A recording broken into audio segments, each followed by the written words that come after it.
blant, dyma stori chi am y Pasg. Alun yr Arth ar Wy Pasg. Roedd Alun yr Arth yn edrych ymlaen at y Pasg. Wy siocled mawr melys blasus, meddai Alun, a fi fydd yn ei fwyta fo i gyd. Pan ddaeth y Pasg, roedd Alun yn glafoerio. Alun, meddai mam a dad, roedd ti am gael o'i Pasg heddiw, ond yn gyntaf, mae'n rhaid cael helfa o'i Pasg. Beth, y bychodd Alun? Helfa? Beth yn y byd ydy helfa o'i Pasg? Dwi eisiau'r siocled nawr. Bu'n rhaid i Alun wisgo mwgwd rhag ofyn iddo weld mam a dad yn cuddio'r o'i Pasg yn yr ardd.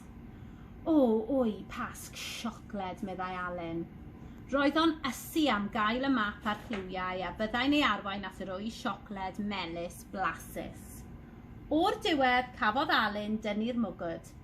O, dwi wedi gorfod disgwyl ac aros a disgwyl ac aros am yr o'i Pasg ma, meddai Alun. Dewch ar cliwiau a'r map i mi nawr, mynnodd Alun, i mi gael bwyta'r o'i Pasg siocled.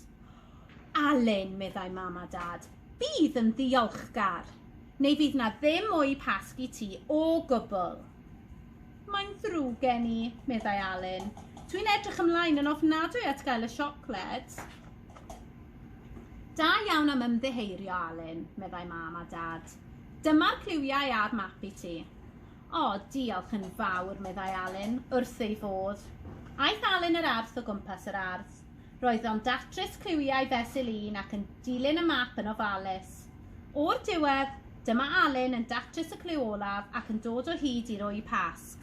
Ond roedd a deryn rhyfedd iawn yn eistedd ar ei o'i Pasg siocled blasus. Roedd yn y deryn lliwgar iawn, tebyg i liwiau papur yr o'i Pasg. Myfan Wy oedd enw'r y deryn. Esgusodwch fi, meddai Alun yn gwrtais. Rydych chi'n eistedd ar fy o'i Pasg i? Beth? Beth y bychodd Myfanwy, yr aderyn rhyfedd? Nac ydw i wir. Paid â siarad lol, meddai'r aderyn. Fy nghyw bach i yw'r wy hwn. Edrych ar y lliwiau. Ho, roedd Alun wedi edrych ymlaen cymaint at fwyta'r siocled melys blasus. Aeth am dro gwmpas yr ardd eto, ond y tro hyn, roedd Alun yr arth yn chwilio am nyth ac wyau go iawn. Daeth Alun o hyd i nyth ar gangen isel un o'r coed. Roedd 3 wy bach ynddi. Cariodd y nyth yn ofalus iawn at yr aderyn lliwgar, ond gwrthododd Myfan Wy gredu Alun. Nid fy wyau i yw rheina, meddai.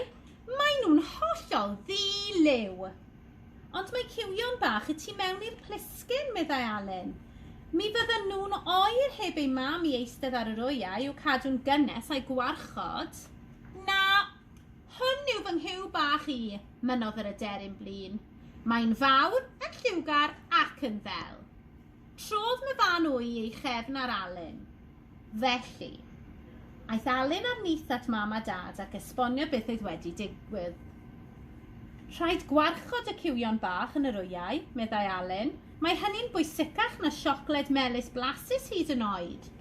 Felly, dyma Alun yn eistedd yn ofalus iawn ar yr wyau bach i'w cadw'n gynnes. Roedd o'n ddig nad oedd o wedi cael ei o'i Pasg siocled, ond roedd yn rhaid helpu'r ciwion bach. Dyma fo'n disgwyl ac aros a disgwyl. O'r diwedd, dyma'r wyau'n deor a gwelodd Alun 3 o'r ciwion bach delaf erioed. Hwre, meddai Alun, dwi wedi cael 3 ffrind bach newydd.